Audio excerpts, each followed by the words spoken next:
Hi, my name's Elvin Sterling, and I'm doing the year 2014. Let's get going.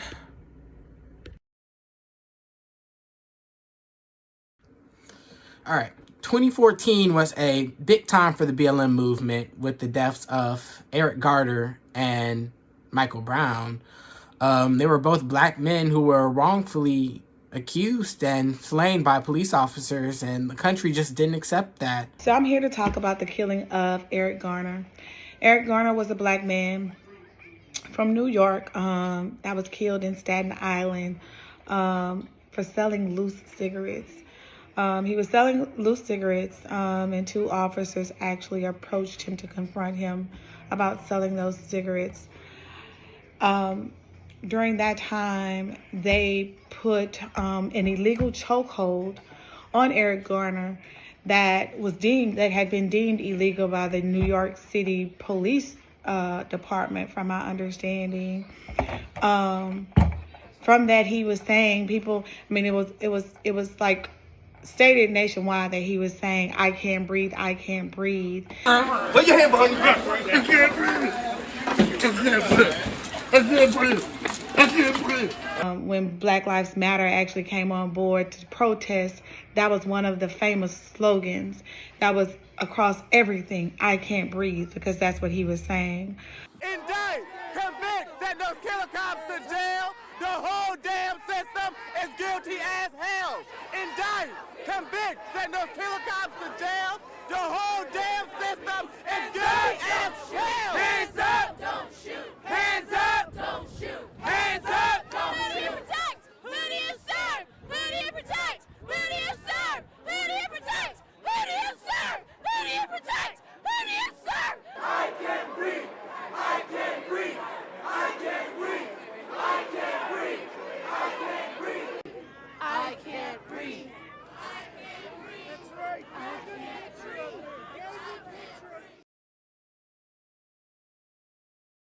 The images from this weekend of violence in the streets, stores being looted, and riot police with dogs barking and charging at protesters seem like they are out of another era. But this outburst of violence is going on in present-day St. Louis, Missouri. It all started with the fatal shooting by police of an unarmed black teenager. The FBI has now opened an investigation, but the shooting of 18-year-old Michael Brown has opened a wound in the community. The officer's testimony in court, I believe, kind of suggested that he reached into the car. Either way, Michael Brown ended up running away. The police actually shot at him maybe like 2 times, then another 10. So from what I remember, it was like about 12 rounds that was shot. He was even shot in the head and everything like that. But ultimately, he died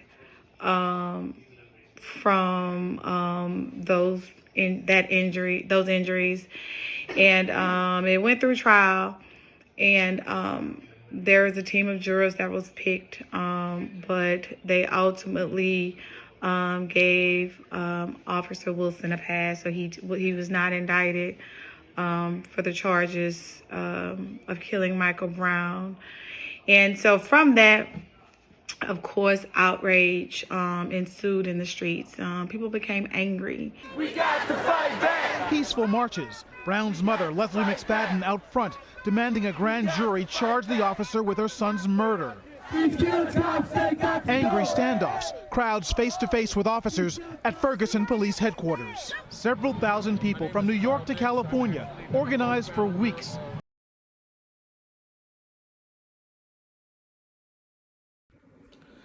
Malaysia Airlines Flight 370 was a plane that disappeared around Vietnamese territory. It was headed from Malaysia to Beijing, China, and had about 239 passengers. No one's had a clue to where it's disappeared to this day. All searches have ceased, and that's really it. A desperate search is underway for MH Flight 370, which departed Kuala Lumpur at 12:41 a.m. local time and was due to land in Beijing at 6:30 a.m. Air traffic control lost contact with the plane about 2 hours after takeoff. Whether the disappearance is due to mechanical problems, pilot error, or even terrorism is yet to be determined. It's very rare. For an airplane to disappear is not normal. I think we have, at this hour, every reason to expect that this is not going to be a good outcome. A big airplane like this, losing radar contact, it usually ends up in tragedy. It would be over water for most of its trip. So there's a chance that this aircraft went down in the water, which is going to make the rescue or make the recovery efforts that much harder. It was as if it was just dropped out of the sky. I mean, it didn't even drop out of the sky because they searched everywhere for pieces of it, right? Like they were searching the ocean for months and months looking for are there, did it crash? I mean, you would find debris somewhere. If a giant plane went down, you would eventually find debris. It would either wash ashore or you would see it in the ocean. Nothing, right? They have not found it. They don't know where it is.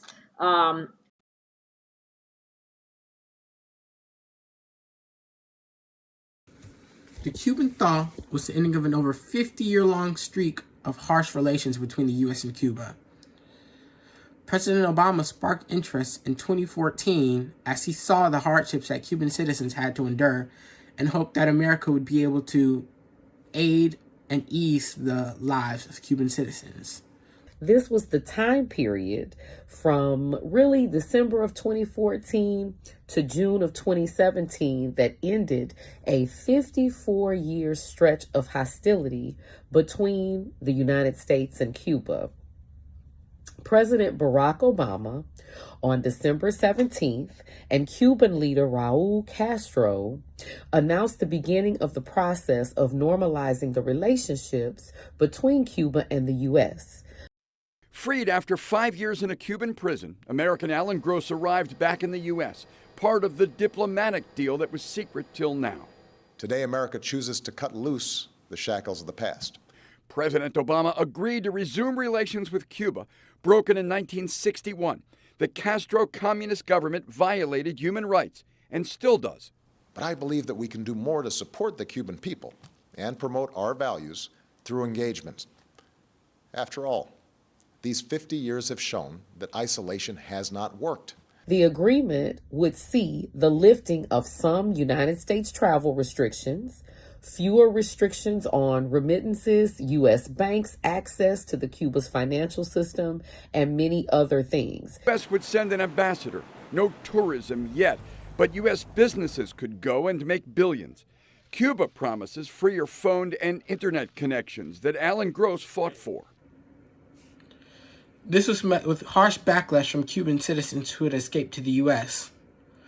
They saw that during these talks, it seemed that the U.S. was just handing things over to Cuba with no assurance that the lives of their Cuban citizens would be benefited in any way.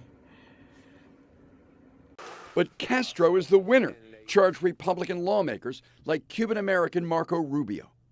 This president is the single worst negotiator we have had in the White House in my lifetime, who has basically given the Cuban government everything it asked for and received no assurances of any advances in democracy and freedom in return. President Obama says the life of Cubans will be easier. Alan Gross says they need that after the belligerence of both governments. But key Republicans charge this as another case of this president abusing his authority, and they vow to fight it. I'm Steve Handelsman, NBC News at the White House.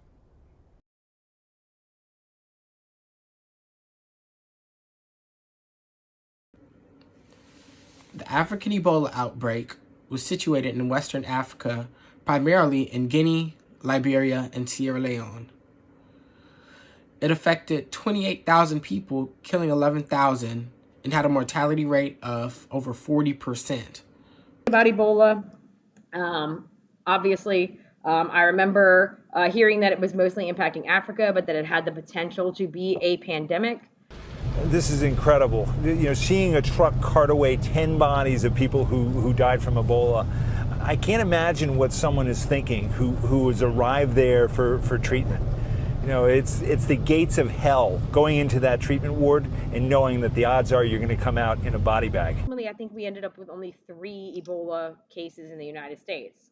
And I think that's in large part due to the pandemic response that the Obama administration mounted immediately, and they took that threat seriously, and they, I mean, right, like they basically stamped it out before it became a massive, right, conundrum over here. Contracting the disease.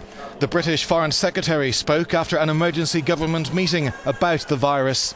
The issue is about the possibility of somebody who has contracted the disease in Africa getting sick here. It is not about the disease spreading in the UK, because we have, frankly, different standards of infection control procedure that would make that most unlikely. Meanwhile, the doctor leading Sierra Leone's fight against the outbreak has died from the virus.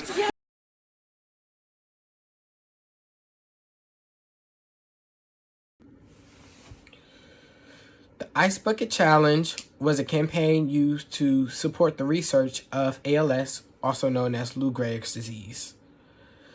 It followed by nominating someone, and then they would either have the choice to donate or pour a bucket of ice on their head.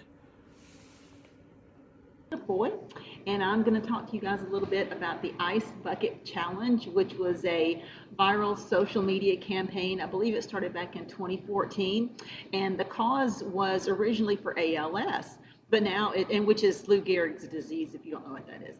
Now there are different ice bucket challenges for different organizations, like autism, you have epilepsy, and so it just makes a fun little thing to do. That it's been an incredibly effective viral campaign for promoting awareness of ALS. The parameters of the challenge are thus: if elected to participate by one of your friends, you must either pour a bucket of ice water over your head, make a donation to the ALS Foundation, or both within 24 hours.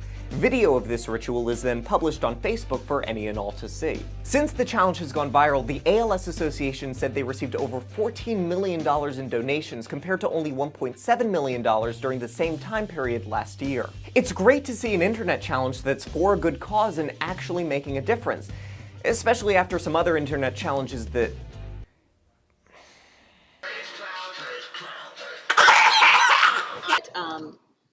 still in all, it's a worthy little campaign. It does have a legacy. It's remembered as the Ice Bucket Challenge is remembered as being a groundbreaking example of how social media can actually globalize support for a cause. So if you have the opportunity to do it, I would do it. It might seem crazy what I'm about to say.